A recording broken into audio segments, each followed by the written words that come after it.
नमस्कार मु Pushpita food corner को आपण को स्वागत। यही आंब टाइम रे जदि आंबर यही चटपटा कैंडी बनै नाहंती ताहले निश्चित थरे एहीपरि बनातु। बनेबा अति सहज। जो माने प्रथमरु बनाउथिबे नुआ करी बनाउथिबे सेमानक पई मध्ये एहा इजी हबो। छोट छुआ माने जदि चॉकलेट खाइबा पई जिद्दी करूथांती ताहले सेमानकु एहीपरि कंचा आंबरे घरे थरे बनैकी खाइबा दिंतु। छुआ मानकु बहुत ही पसंद आसीजिवो। खाली छुआ माने नुह बड़ मानकर एहा हेबो फेवरेट कैंडी। स्वाद पूरा पल्स चॉकलेट भली सतरे एते टेस्ट जे आपण घरे न बनैले जानि परिबेनी। एही रेसिपीटी मु को भला बनाउची भिडियोटी संपूर्ण देखिया पई अनुरोध रहिला। चलंतु तेबे डेरी न करी भिडियोटी स्टार्ट करबा। एठी देखंतु कंचा आंब एहा थिला बड़ साइज रा आंब पाखापाखि 500 ग्राम रो आंब हबो। तो एही आंब को मु नेइची आउ ए आंब एमिति गोटा मु ताकू धोई देइथिली आउ धोई कि एमिति गोटे सुखिला कपड़ा रे आमे पुछि दबा। देखंतु भलो भाबरे जेमिति पानी न रहिबो।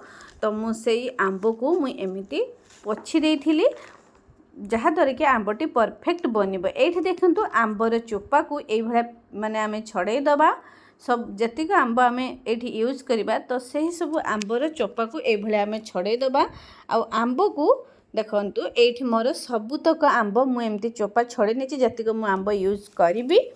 प्रथमे आंब को कोन करिया ना दुई फाळ एमिति काटिबा छुरी हो बा पनिकी आउ धारुआ जगार आम काटिबा जहा द्वारा कि इजिली काटी हबो। जेहेतु आंबर टाकुआ हो जाइछि तेणु केयरफुली काटिबे नहले हाथ रे लागि जाई पारे। देखंतु एई भला मु आंब को दुई फाळ करि नेछि ताकू एमिति आमे ग्रेटर रे माने एमिति कोरि दबा। देखंतु मु जो भला करूछि तो एमिति बड़ बड़ होल ले मु करिछि। तो सबुतक आंब को एई भला आमे कोरि नबा।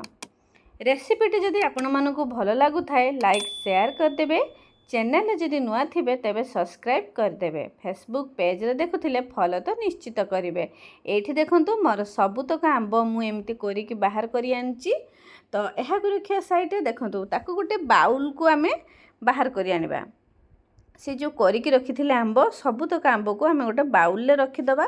तो सेठी गोळे पई हमकु इजी हबो। एठी देखंतु एही रेसिपी पई मु आउ सब कोन नेइची। एठी फ्रेश आपणकर पुदीना पत्र नेइचे आउ गोटे बड़ चामच जीरा आउ गोटे चामच आमे गोलमरीच नेइचे गोटा गोलमरीच। एठी देखंतु पुदीना पत्र को आमे एमती छोट छोट पीसेस रे काटि दबा। एहा को आमे पेस्ट बनेबार अछि ना तो ताकू एमिति छोट छोट पीसेस रे एमती पुदीना पत्र काटि दबा। एठी देखंतु भृषंग पत्र ताकू मध्य मु छोट छोट पीसेस रे एमती काटि देइची। फ्रेश भृषंग पत्र नेबे बहुत बढ़िया बास्ना आसीबो। एही सब को काटि कि से आंब रे आमे पकेइ दबा। एठी देखंतु सबुतक पत्र मु देइ देइची। आउ एठी देखंतु आमे कोन करिबा ना जो आंब कसी अदा तो ताहाकू मध्य मु एमिति कोरी कि देइ देइची। बढ़िया बास्ना आसीबो। आंब अदा निश्चित पकेइबे। एठी देखंतु सबुतक मु आंबरे पके देइची। तो एई गुडा को आमे कोन करिबा मु एमिति बाहर करि आनची आउ आंब कोरारु किछि आनची। एही सब को आमे कोन करिबा ना गोटे पेस्ट बनेबा। देखंतु किछि आंब कोरा आउ जेतक पत्र थिला अल्प किछि 2 बड़ चामच पाखापाखि हबो आंब कोरा को आनिथिली। आउ जहा पत्र सब मु काटि कि रखिथिली एही सब को आमे गोटे पेस्ट बने दबा। देखंतु से जो पेस्ट आमे प्रस्तुत करथिले पत्रर पेस्टटा सेही करा आंबरे आमे देई दबा। एठी देखंतु गोटे बाटी रे गोटे कप पाखापाखि हबो चीनी मु नेइची। आंबर खट्टा अनुसार चीनी कम अधिका करि परिबे। एठी देखंतु फूड कलरटा ऑप्शनल अछि। मु बेसी भी पके नाही गोटे पिंच रो अल्प टिके पकेची हल्का टिके कलर आनिया पई। मु बेसी भी ग्रीन कलर मते पसंद नुह तेणु मु जस्ट टिके खाली कलरटा को ग्रीन हल्का ग्रीन रखिया पई मु टिके कलर मिसेची। आपण चाहिले मिसे पारे नाही तो स्किप करि पारे। एठी देखंतु सबुतक आमे गोळे दबा भलो भाबरे। गोळे साइला परे गोटे प्लेट को एमिति ढाळी दबा। ताकू एमिति प्लेट सारा माने ताकू एमिति प्लेट सारा ताकू खेळै दबा।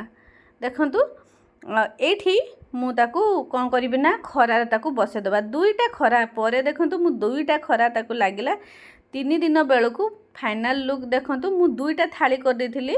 आपण देखंतु गोटे थाली रे देखंतु एते टेस्ट थिला जे अधा जाक मो पुओ ताकू खाई के अधा सारी देछि। कहला मामा एमिति रे भी टेस्ट लागुछ आउ मु कैंडी पर्यंत मु रखिया को देबिनी। एमिति भी आपण सुखो सुखो केतले थाली भी सफा कर देथिबे आपण जानि परिबेनी एते टेस्ट थिला। आउ मु एठी दुईटा प्लेट करी देथिले देखंतु तीनटा खरारे बढ़िया सुखी जाइची।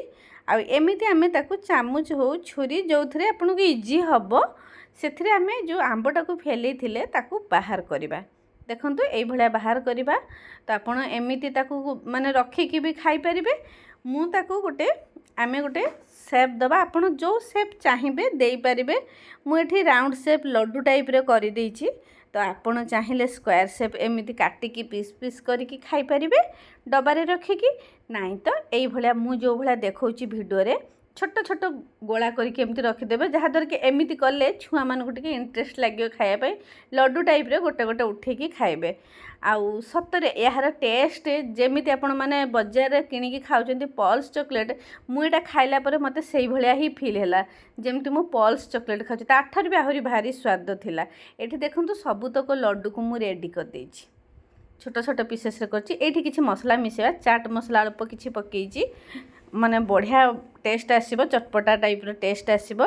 चाट मसला पके दबा एठी देखंतु बीट लूण पके दबा आउ सबुआडे जेमिति लड्डू सहित मिसी जीवो तो सबुतक एठी देखंतु एमिति हल्का हाथ रे हमें ताकू एठी देखंतु मिक्स करबा जेमिति चाट मसला आउ लूण सब मिसी जीवो। एठी देखंतु सुगर पाउडर मु देइची अल्प टिके हल्का छिंचिबा जेहेतु आमे आगुरु सुगर मिसीथिले बहुत ही मीठा थिला। ऊपर गोटे कटिंग पई आमे एमिति सुगर को कट कर दबा। एठी देखंतु एठी मोर कैंडी प्रस्तुत हो जाइए।